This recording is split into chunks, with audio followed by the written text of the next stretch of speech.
This is kind of where we bring it all together. We're going to be talking about a few different stages. So we're going to talk about all the way retirement up to age 65, and then 66 to 69, and then 70 to required minimum distribution age, and then post required minimum distribution age. What tools, what strategies can be best during those, what you should be kind of considering. And the key point is here, I think I mentioned it earlier, is retirement's not an age. So some people retire in their 40s, 50s, 60s, and 70s, or some never retire.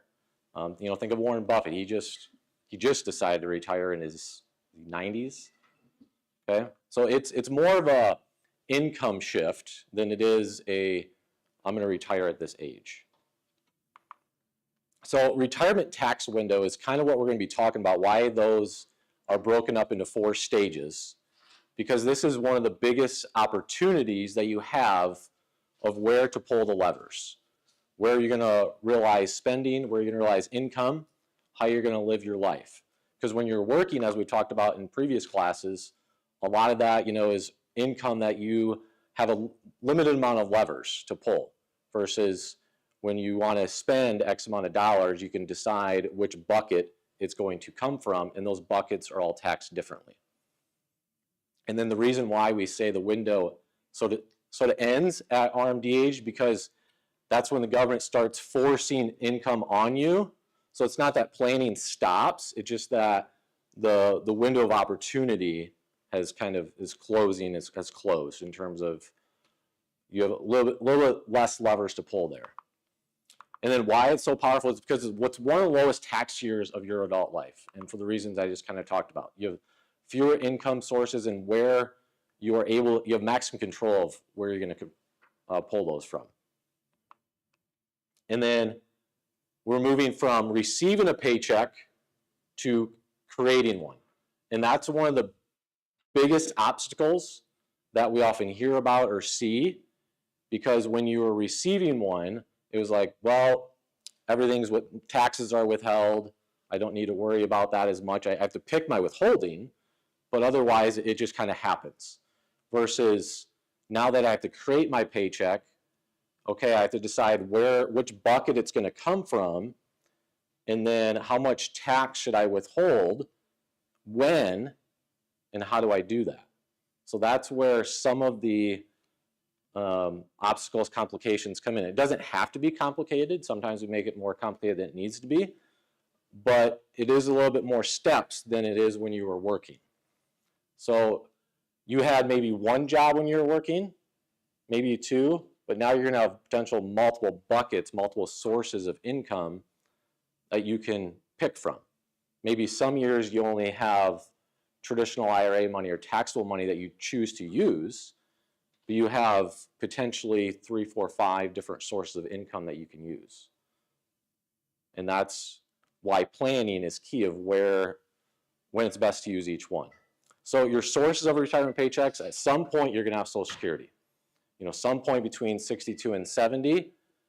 And then if you're married, that's going to play a factor as well, because most people aren't the same age if they're married. So somebody's going to maybe be turning something on or retiring opposite of the other person.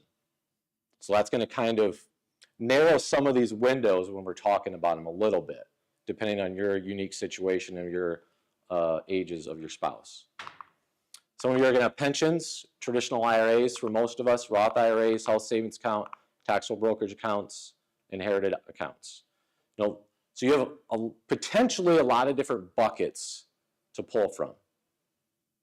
You're not going to have all these on at once, but you have more opportunities than a single job paycheck. And then how are these taxed? So some of this is kind of review until we get going into the windows here. These are all taxed as ordinary income. Social Security, and this is the federal level. If you're living in Iowa, these are not taxed for retirement accounts. But all these are ordinary income, so following those federal marginal brackets. Your standard deduction, your 10%, your 12%, 22% moving up the ladder for those. Then your Roth accounts and health savings accounts, as long as they're qualified, they're going to be tax-free. And then your taxable brokerage account gets capital gains treatment. And as a reminder, if you're within the 12% marginal federal bracket or below, that's 0% for capital gains. As soon as you start getting into the 22%, those capital gains are now going to be 15%. Yes? So with the Roth account, I never realized sometimes they're not qualified, or I mean, you pay tax on, when is that? I always thought it was tax-free. So she had a question on the Roth accounts. When are they not tax-free? When are non-qualified versus qualified distributions? So we briefly talked last time in terms of ordering of withdrawing. Your contributions are always tax and penalty-free. After that, it comes conversions. So any money that you decided to convert, that's next. You don't have to choose. It's automatically done when you withdraw it. Those conversions matter more for when you're under 59.5. You need to wait 5 years from the point you make the conversion till you can withdraw it tax and penalty free. After that, you don't necessarily have to wait on the conversion. Earnings, if you're over 59.5, it's going to be tax and penalty free. If you're under it, you're potentially going to pay a penalty if it's not qualified. And for earnings, you're going to have to pay taxable income. Yes? Is the 5-year waiting for a Roth dependent on one Roth? Like if I have a 403B Roth, and that doesn't mean the 5 years, but my other Roth does, the 5 years still come into effect?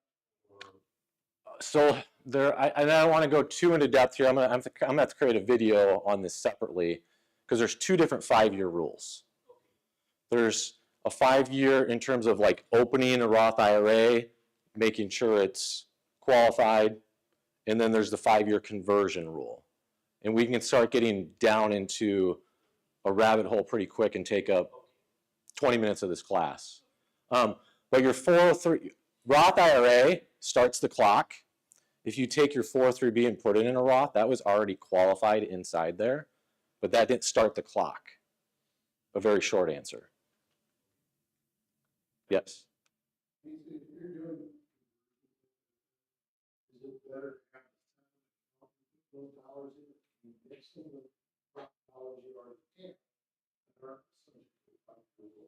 The question was, is it better to mix the conversions when you're doing a Roth conversion with your other Roth IRA dollars?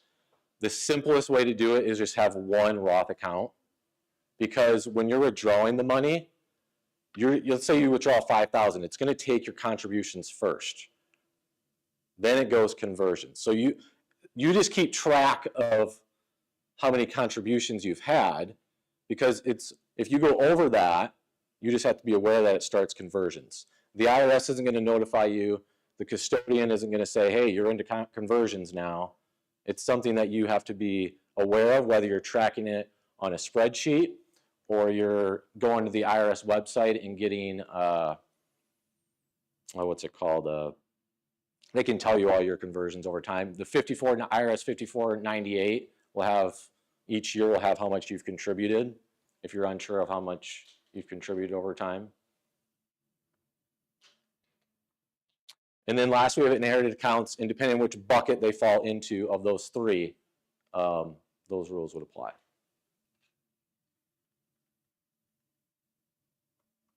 So again, what levers do we control? Where we take it, when we take it, and how much income we actually show. And income is not the same as spending. Okay, you can show $50,000 of income, but spend $100,000, depending on which bucket you take it from. And we'll go through a couple examples in each window here tonight.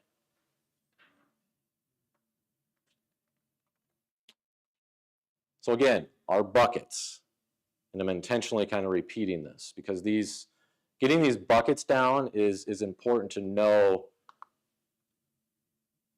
where it's best to take money and when, and how it's taxed. And the Roth HSA is using more strategically. Like, I don't want to go into the next bracket, but I had I needed more money that year.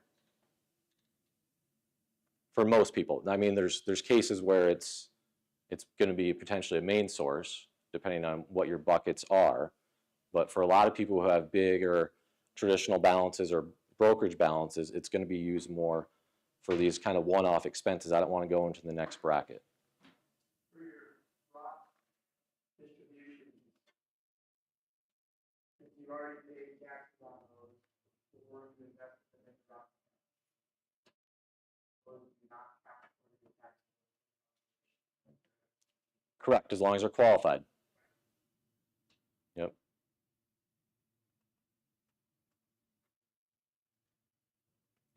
So our framework, so ways to reduce income essentially is how to put this. Taxable accounts is going to kind of lay the foundation if you have those. And then strategic Roth conversions, depending on, we talked about last time in Roth conversions, layer out your income over 5, 10, 15, 20 years. When's that pension going to start? How much is it going to be? When's the Social Security going to start? How much is it going to be? When are the required minimum distributions going to start? How much it's going to be? So I can see the layout of those more fixed sources in which brackets they're going to fall into, so then I can better plan where my other spending income shows up, from which bucket is best. So I can level out my taxes over time versus having spikes. When we have spikes, we're paying high one year and really low next year. We want to try to level that out. And there's a lot of different levers you can pull at different ages. The older spouse IRA is usually best first because they're going to reach required minimum distribution age earlier. I mean, you want to look at the size balance. You know, if younger spouse is only a year or two separated and they have the much larger balance, then that's a different case. But generally speaking, the older spouse IRA first because they're going to reach required minimum distribution age first. And then, as much as possible, delay claiming Social Security can help that income. And we'll talk a little bit more about Social Security when we get to that age range. But these are just strategies to lower that adjusted gross income. And then those Roth and HSA qualified dollars. And then most of the time, we're not just going to be taking from one bucket. We're going to be blending. We're taking from multiple sources if we want to optimize the taxes. Some will just throw up their hands and say, I'm going to just pull from this bucket. It's just the simplest thing. Just realize you just have to be kind of okay with, I'm potentially going to pay more in taxes in that scenario. I'm going to potentially lose some opportunity costs with that. So, retirement to age 65. And some of this, as we talked about last class with the different tools that we used. Utilizing taxable accounts, because with this age, we're going to be potentially on the Affordable Care Act, premium tax credits. Okay, for some of us, you might be on COBRA for a period of time. A smaller number, maybe consider private health insurance. But for most people, and what we're going to focus on for tonight, is the Affordable Care Act and premium tax credits. So that's why you want to watch that income. That doesn't necessarily mean spending amount, but the income that shows up. And delaying Social Security, if you're on the Affordable Care Act with premium tax credits, as much as you can, because if you start claiming Social Security at 62, you not only get a lower benefit, you have more income showing up that can affect your premium tax credits you get. And then again, using Roth and HSA selectively, inherited accounts if you have them. Strategic Roth conversions, and we'll show an example of what I mean by that.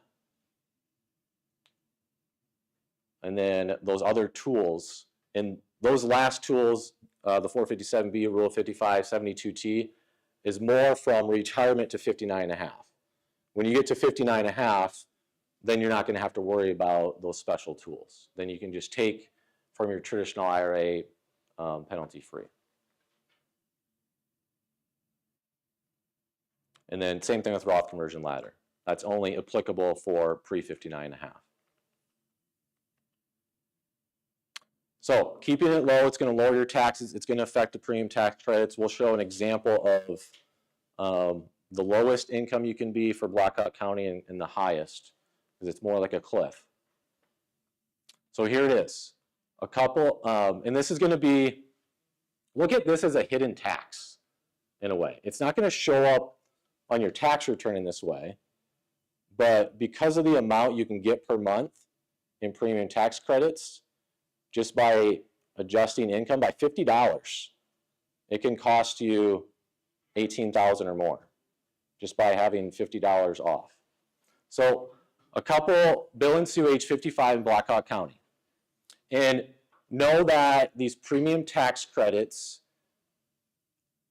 are change on your county, on your age, on your income, and whether you're single or married. So use this as an example of how much it can change, but don't use this as saying this is how much I would get, because it's going to be different for if you're younger, if you're older, if you're single, married, what county you live in. But for income between $29,900 and $84,600, you're going to get different per month premium tax credits. But if you go $84,650, nothing. If you go $29,850, they're going to send you to Medicaid. In this example. So that's, $12,000 to $18,000 there. And in between those, it doesn't matter too much. This isn't spending though. If someone wants to spend $100,000, $150,000, they could still spend that much and fall within these, because this is income that shows up. So somebody who wants to use taxable brokerage accounts, somebody who wants to use Roth accounts, health savings accounts. If somebody is using strictly traditional IRA money, then yes, this is going to be more applicable.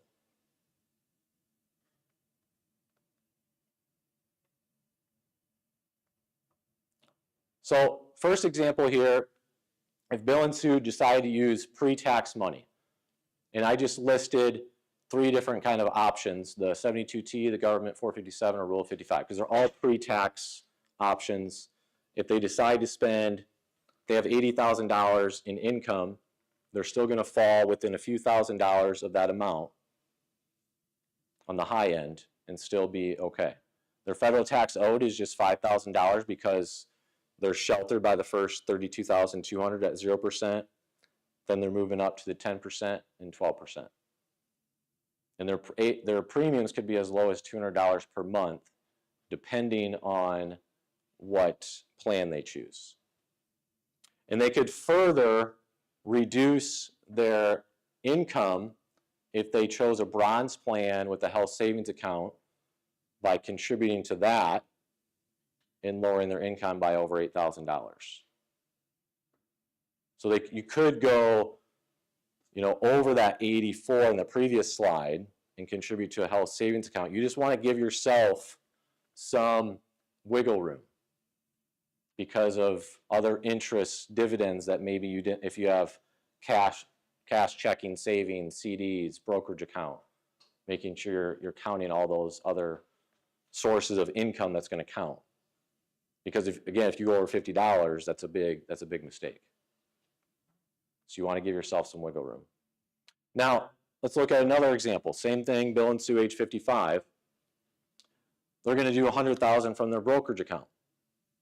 And because not all of it's going to be taxed, $60,000 is gains. And that $60,000 in gains is within the 0% bracket. You can have up to $98,000 something for a married couple within the 0% capital gains bracket for taxable income. Then they have to factor in their other income. So they have $3,000 of interest, $8,000 of qualified dividends, $2,500 of non-qualified dividends. So the qualified dividends in the capital gains of $60,000, that's in the capital gains bracket.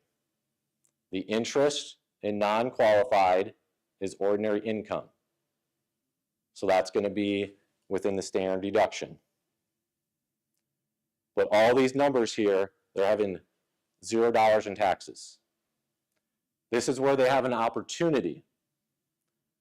They could do a Roth conversion, and fill the standard deduction and still pay $0. They could sell more in the brokerage account. Not that they have to spend it, but utilizing the amount that they have left. So the Roth conversion opportunity, they could do, just over $25,000 within the standard deduction, because you're counting the interest, the non-qualified dividends, and then taking away the $32,200 standard deduction. So all that would be $0 in taxes. And depending on what your balances are, you might consider going to the 10%. Again, depending on what does it look like when you reach required minimum distribution age? Yes. Again, if you can repeat that, married couples, before capital gains start counting. It's $98,000 and some $100 of taxable income. The question was, when does the capital gains for married couples, when does that end? So you can have up to $98,000 of taxable income and still be within the 0% capital gains bracket.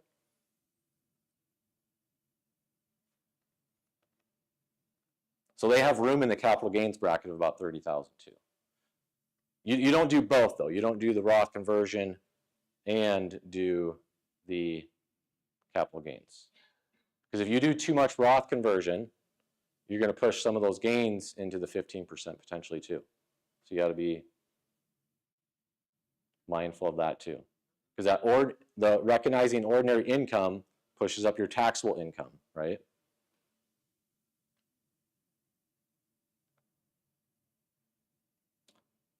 We talked about this a little bit, the Roth and HSA funds.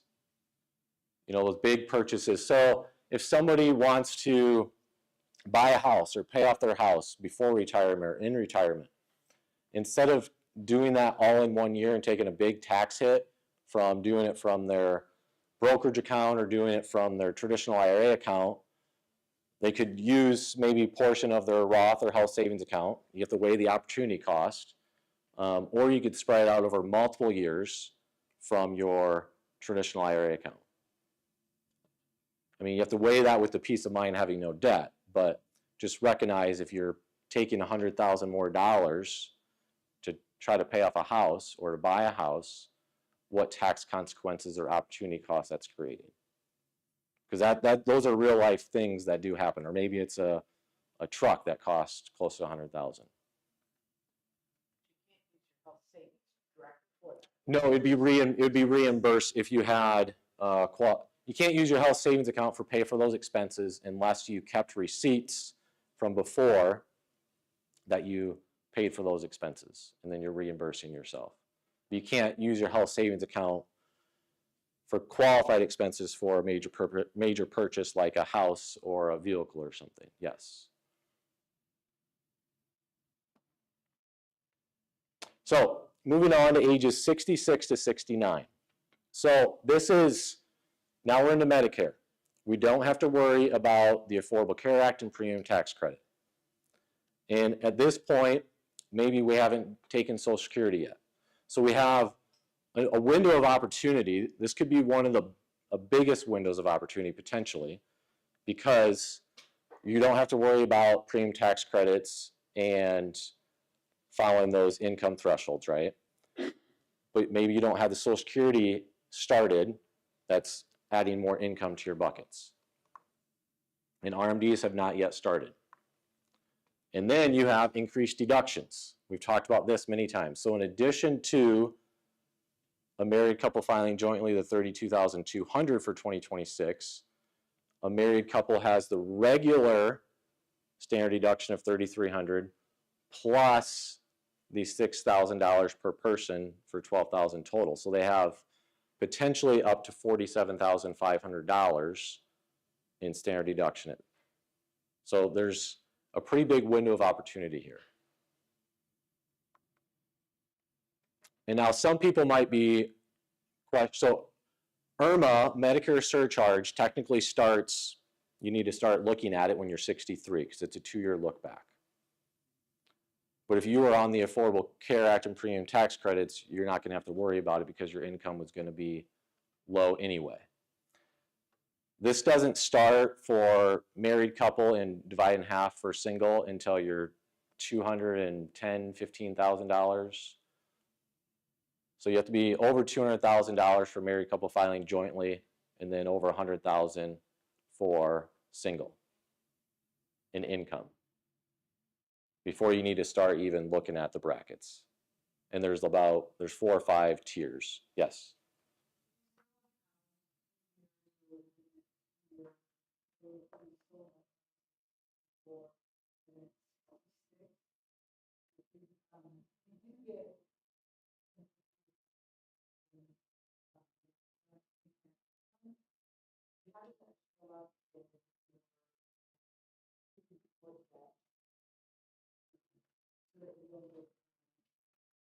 So the question was, if you sell a house when you're within the IRMA range of, say you sell it at 64, how does it show up at 66?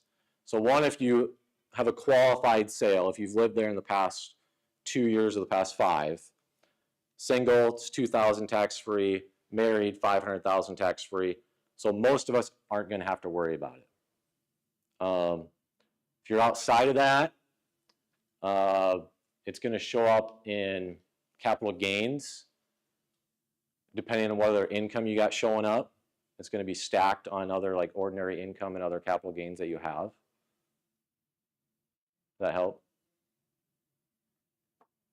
So basically, higher income, you can increase your standard Medicare premium. But for most people, it's not going to be too much of an issue. The actual impact, though, in percentage of your income. Anybody want to guess what the IRMA surcharge is in percentage of your income? It's not that much. For how much it gets talked about, it's 1 to 3%, the actual dollar amount per month that they charge versus how much income you're actually taking in. Because if you're married, filing jointly and making over $200,000 and the Medicare surcharge is, a couple $1,000s per year, that's about 1% of your income. It goes all the way up to about 3%, depending on what tier you're in. But in the grand, it is something to be aware about. I don't want to, but in the grand scheme of things, it's minimal in terms of how much it impacts your income.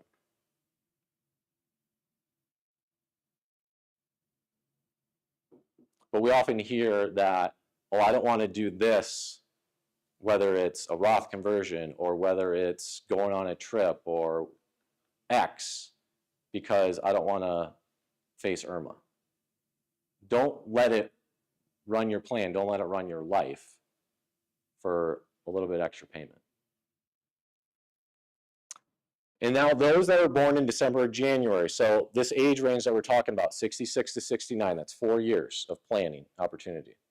Those born in December or January could have 5 years. So, January birthday. If you have a January birthday in your Medicare is going to start that January 1. So you don't have to worry about, for example, the Affordable Care Act that year.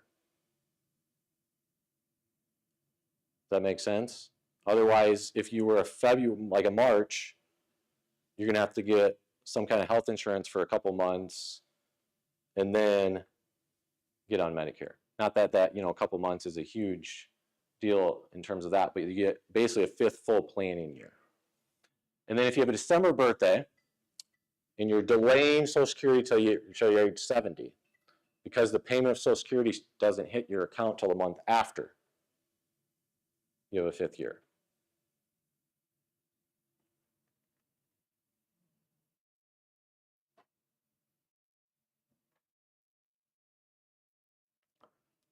Okay, so opportunities here to delay Social Security.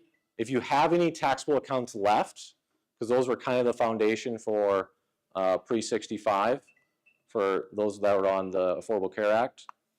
And then using the Roth conversions and or blending where you take money from. Because you have to ask what the money's for and how much do I need? Because somebody could take from their traditional IRA account and take it down so they don't get hit as hard in required minimum distributions, if that's the way they want to do it. Or somebody, if they had, you know, taxable funds or other buckets, could do Roth conversions at this time too. If the money was, if they wanted it for later, or maybe it was for their heirs or kids. But again, if it's for organizations, then there's really no point in doing a Roth conversion. And then still using Roth and HSA selectively.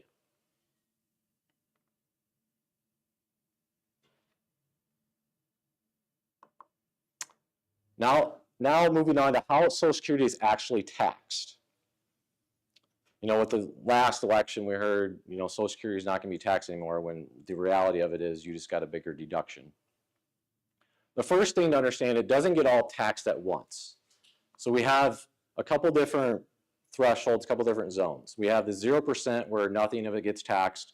Most people are not going to fall in there, because they're basically, the more income you have showing up, the more Social Security is going to be taxed.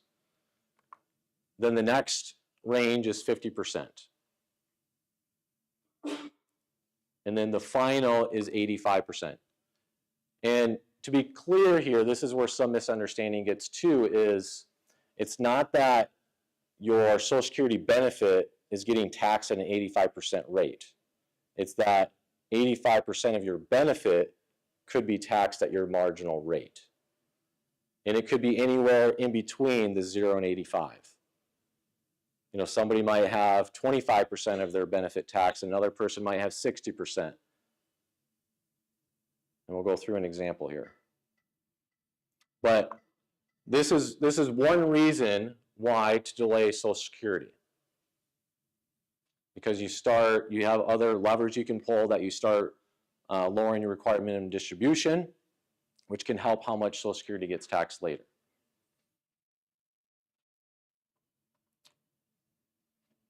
And then before we get to an example, the pros of delaying, we've probably heard some of these.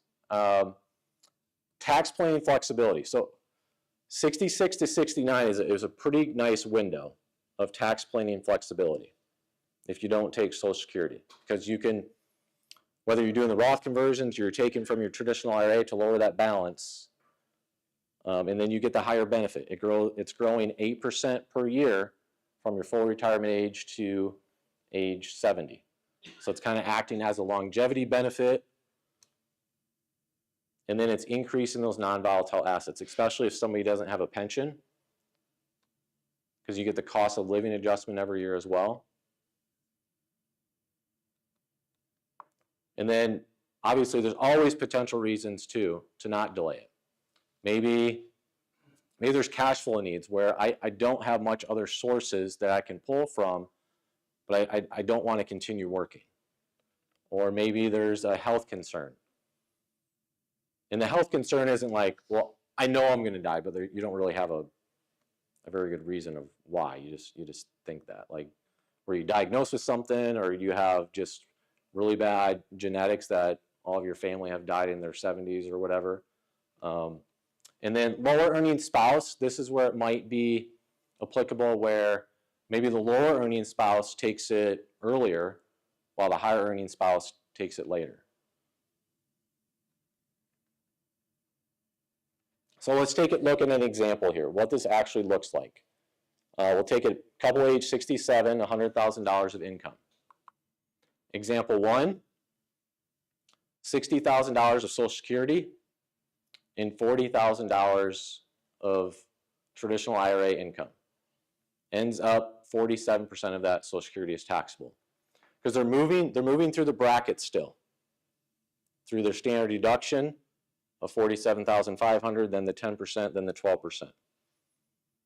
And for what determines your Social Security taxable amount, the simplified version is you take all your income plus half of your benefit, half of your Social Security benefit. It gets more complex than that to determine the actual percentage, but that's the simplified version. So just Basically, the more of your ordinary income that shows up, more that's going to get taxed. So same income, but this person just has more Social Security income. So because we're only taking half of that into account for the calculation, it lowers the taxability of Social Security much later. And how you can play this out, let's say somebody was taking from their traditional IRA from 66 to 69 and pushing off Social Security. And then they get to required minimum distribution age, and instead of having a $40,000 RMD, maybe they only have a 25. So they don't have to take as much. They still could, but that's how it can affect your Social Security taxability over time.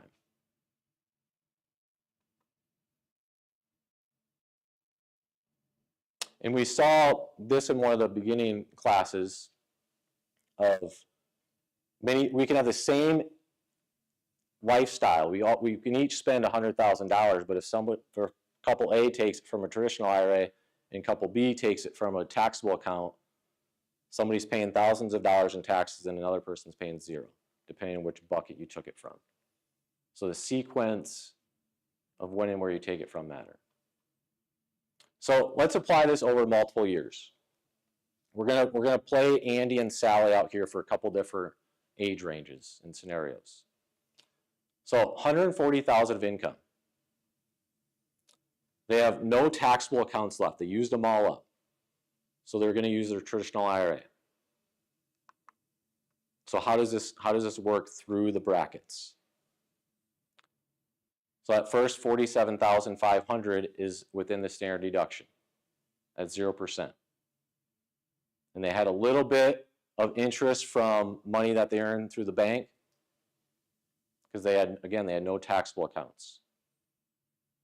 And when they were working, they deducted most of this at 22% bracket. But when they're taking it out, some of it's at the 0, some of it's at the 10, some of it's at the 12.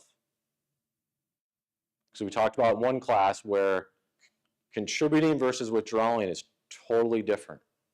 We're contributing at the top end of our bracket. So if we're in the 22% marginal, that's when we're contributing. When we're withdrawing, we're moving up.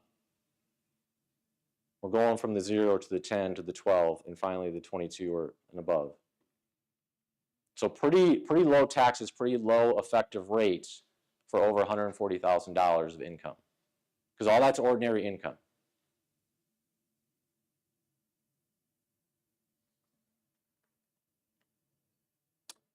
Let's say they use and then this is just kind of thrown in there if I forgot it earlier. Age 70 to RMD. We're going to look at Andy and Sally here they were at 66 there. We're going to look at them at 71 here, the next slide. But here, at age 70, Social Security is turned on. The latest possible time is age 70, so you're going to have Social Security. 70.5 QCDs start, qualified charitable distributions. So this is a tool in your toolbox that you can use. If you're charitably inclined, start giving out of your traditional IRA accounts. It's like when you're retiring before 59.5, you have those tools. So the government, our system, does give us tools if we know how to use them and when to use them. If you have some taxable money left, you can still utilize that. And then your IRA as needed, because required minimum distributions have not started yet. We're at age 70 up to your age 73 if you're born before 1960, or age 75 if you're born after 1960 for the required minimum distribution age. You're going to have a little bit more limited Roth conversion window here. It's not completely gone away, but you're going to have a little bit more limited window because Social Security started. So you have more income showing up, is why it's more limited. So Andy and Sally are now age 71. They still have $140,000 of income. They have no taxable accounts left. Social Security has started. They have a combined benefit of $80,000. They're taking from their traditional IRA account of $60,000. They don't have to, but they want $140,000 to live on. And of that $60,000, $12,000 is going to qualified charitable organizations. It's not going to them, it's going directly to that organization. It doesn't show up on their income. So the first part is we take what is not taxable for Social Security. Typically, you're not going to see this, but just to kind of put it in picture for you, because not all that $80,000 is going to be taxable once we apply the Social Security taxable calculation. And then the $12,000 of QCD does not show up. So the third column is that when we actually start within the standard deduction. So the taxable Social Security all falls within the standard deduction. And then your interest income from bank, credit union. And why we put IRA withdrawals at the end is because that's what we have more control over. We don't have control over the Social Security. We can't do a QCD with that. We can't decide that, oh, I'm gonna lower that amount. But we can decide, in this case, how much we want from the IRA and how much we want to give. And look at their effective rate. Below 4%. And just a few $1,000s in taxes for $140,000 of income.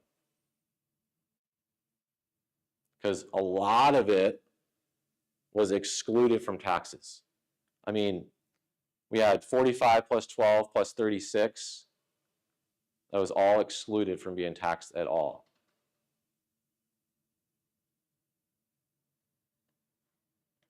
Now let's look at this if they did not do a QCD, if they were not charitably inclined and they did not do a qualified charitable distribution, what would change? So if they did no $12,000 qualified charitable distribution, all the $60,000 that they took would be taxable instead of the $48,000, which increases the amount that Social Security gets taxed. About 10 more thousand of Social Security gets taxed, which increases their total tax bill a little over $2,500.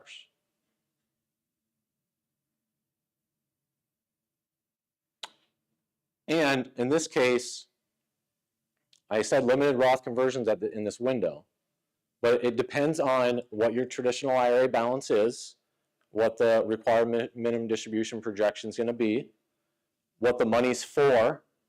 You know, is it going to your kids?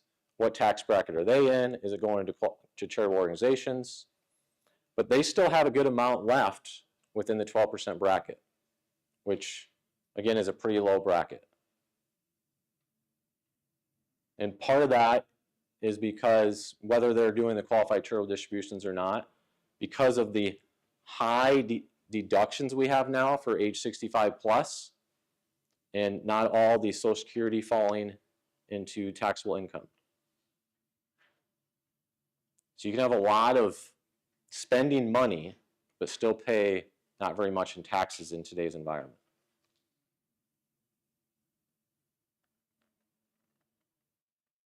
So when you give matters too. So if somebody gives from checking versus giving from a qualified charitable distribution when they reach age 70 and a half, that's happening after, you know, your adjusted gross income. So it's affecting, versus QCDs is happening before. And then the standard deduction is being applied. Donor advised funds you may have heard of. Basically, this is somebody can give X amount of dollars in 1 year, take the deduction that year, and then they decide to give over time. So if for example, if somebody's not at age 70 and a half, is not able to do a qualified charitable distribution, this might be an opportunity to get a big deduction 1 year, bypass the standard deduction and itemize. So instead of giving 10,000 each year, maybe somebody front loads a donor advised fund with 50,000, and then they're able to itemize. They could then decide to spread that out over 5 years if they want to give over 5 years. So there's Vanguard Charitable that does donor advised funds. There's a Schwab Charitable. There's a Fidelity Charitable. There is a 0.6 assets under management fee for the money that's there, and then it goes off with the more money you have in there. So that's one downside. Most people aren't going to have the money sitting there that long. So weighing that cost with the amount of money you saved in the deductions.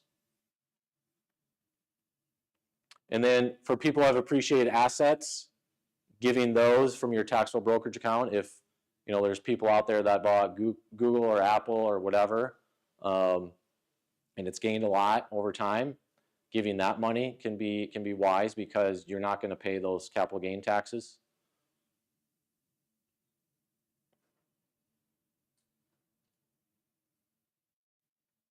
So again, why that matters is because it impacts how much Social Security is taxed. So if somebody's giving from their checking account versus a qualified charitable distribution, that's going to impact how much Social Security gets taxed. It's going to affect IRMAA in your Medicare premiums because it's showing up in your income.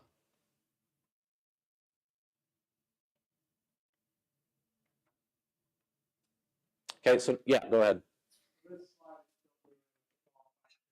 Yep, just dealing with the giving. Yep.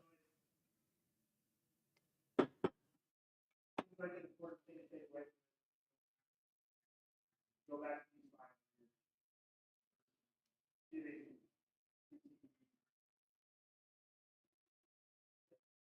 One side are giving PCE, they're giving.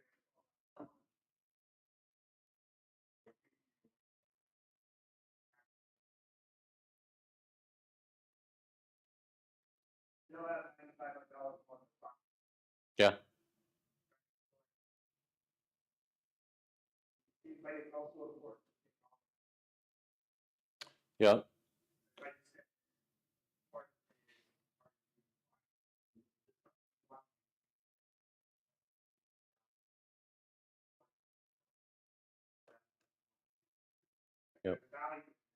Yep. There's value. So the question relies around the charitable giving and the tax impact it has, and there's non-financial value to doing that as well. And the reality of it is people change over time too. Like maybe somebody was never charitably inclined, and then all of a sudden they get more charitably inclined because whatever might change.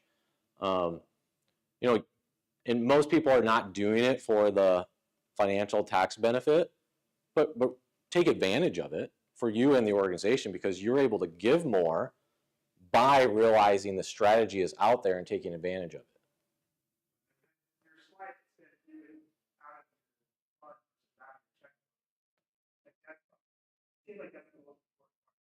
it. Yes. If you say, hey, I'm going to give $12,000 to shelter, do that out of your Yep. QCE. Yep. The simplest way to put it is when you turn 70 and a half, if you're charitably inclined, do qualified charitable distributions. You can still take money out of your IRA beyond the required minimum distribution. But as soon as you're 70 and a half and you're charitably inclined, that's the best giving strategy is your qualified charitable distributions because there's no AUM fee like the donor advised funds. Okay, after required minimum distribution age, whether it's 73 or 75 for you, Social Security has already started. Maybe your RMD is not needed for living, or you're spending more than your RMD. Do you take more from your IRA account? Do you use Roth or health savings accounts? Remember, at age 65, your health savings account can be used for non-qualified expenses, like a traditional IRA, and just you're taxed on it.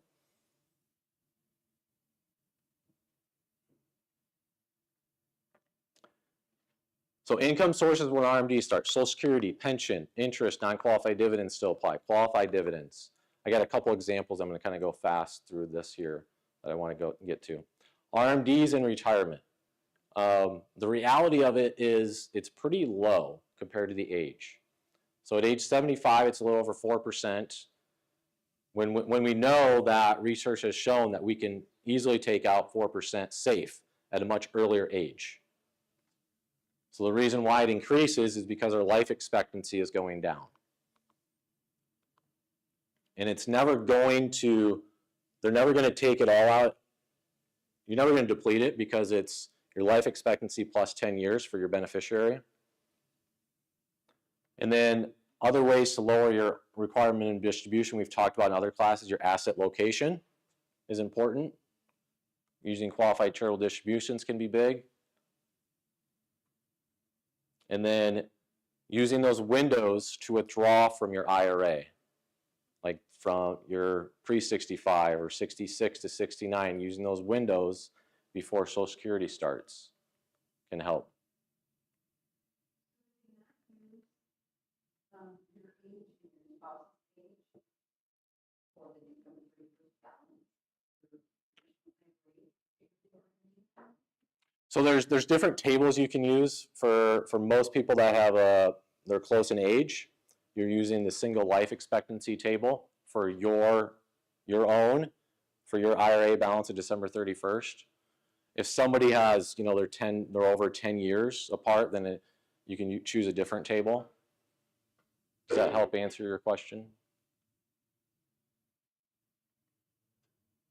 But you're not using both life expectancies.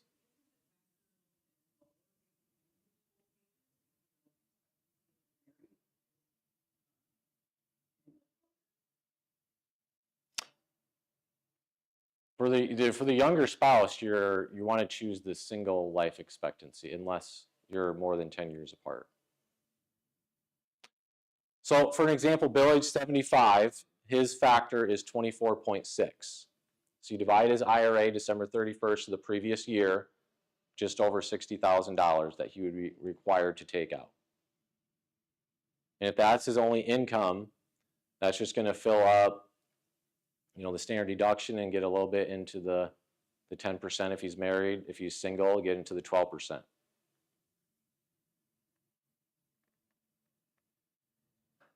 And then also you have to factor in Social Security.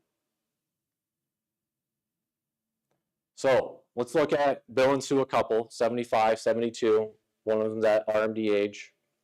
They both have Social Security coming in. So how does it stack up in terms of income? So we're doing what is not taxable for Social Security first, and then the taxable Social Security falls within the standard deduction, and then a little bit in the 10%. And then we have some ordinary income that is not from the IRA. And then finally we get to the requirement and distribution that all falls within the 10 and 12% bracket.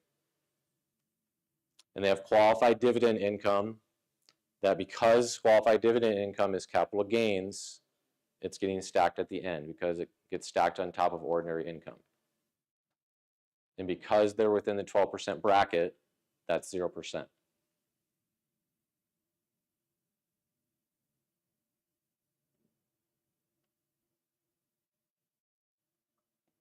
Let's say they have $4 million in pre-tax, so they have much bigger RMD now, and their Social Securities are bigger. So I just kind of wanted to paint a picture if somebody had a little bit different situation. So we're still going through the excluded Social Security amount. In this case, it was 15%. That's the most it can be, or the least it can be. Then we move into the taxable Social Security.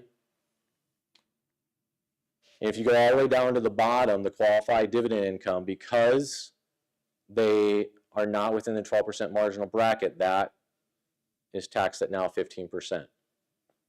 So their taxes went up about double because their requirement and distribution went up, their Social Security went up, but their effective rate is still below 15%.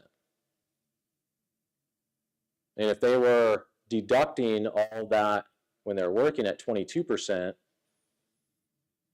you know, they tied for the most part of it. They had some taken out at 12%, some at 22%, and the last part a little bit at 24%. And this doesn't factor in what if they were charitably inclined and they wanted to do qualified charitable distributions. So this is just saying somebody's taken it all.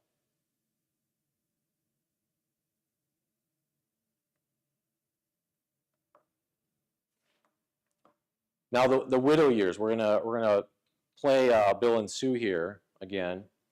But what happens during the widow years is you still have the same amount of money, meaning your buckets are still the same. For the most part, the spouse has the other spouse as a beneficiary. So the traditional IRA bucket's still the same. One Social Security check is going to disappear, the lower amount one. But your tax brackets basically get cut in half. So your taxes often go up in this case. And your standard deduction is also reduced. So instead of having $6,000 per person, now you only have one person. Instead of having for your regular one of $3,300 when you're married, that's cut down to about $2,000. And then because everything is cut in half, you have a higher IRMAA Medicare premium potential. And through all those age ranges that we talked about, this is where planning can help, because you don't know when, if you're married, when it's going to happen.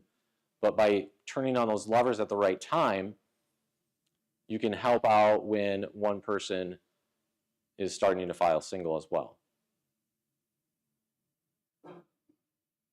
And then if the surviving spouse, which is often the case, is younger, because of the life expectancy factor, those required minimum distributions will be lower. So if you take Bill and Sue 75 versus 73, because there's a 2-year age gap, you're going to use a different factor. So the required minimum distribution is going to be a little bit less. So let's look at them. Sue is widowed at 82. So she's taken a higher Social Security amount of that $48,000. Her $24,000 benefit went away. And now we're getting into the single brackets. And essentially it doubles their taxes, because you're doubling you're shrinking the brackets in half. It essentially doubles their taxes. And that qualified dividend income, instead of being in the 0% capital gains bracket, got pushed up into the 15%. This is not taking advantage of the person's charitably inclined and qualified charitable distributions, though, either.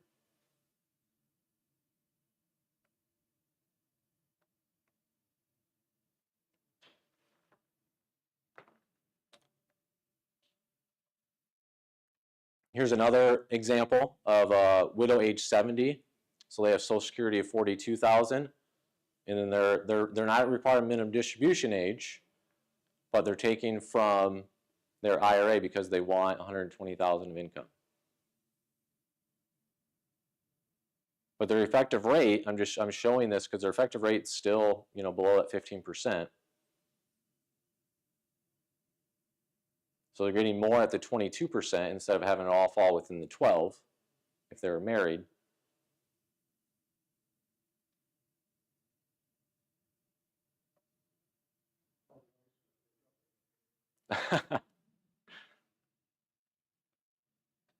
So it's about taking advantage of those different windows. And again, not that during your RMD years or the widow years that planning is done, but the window of opportunity shrunk quite a bit.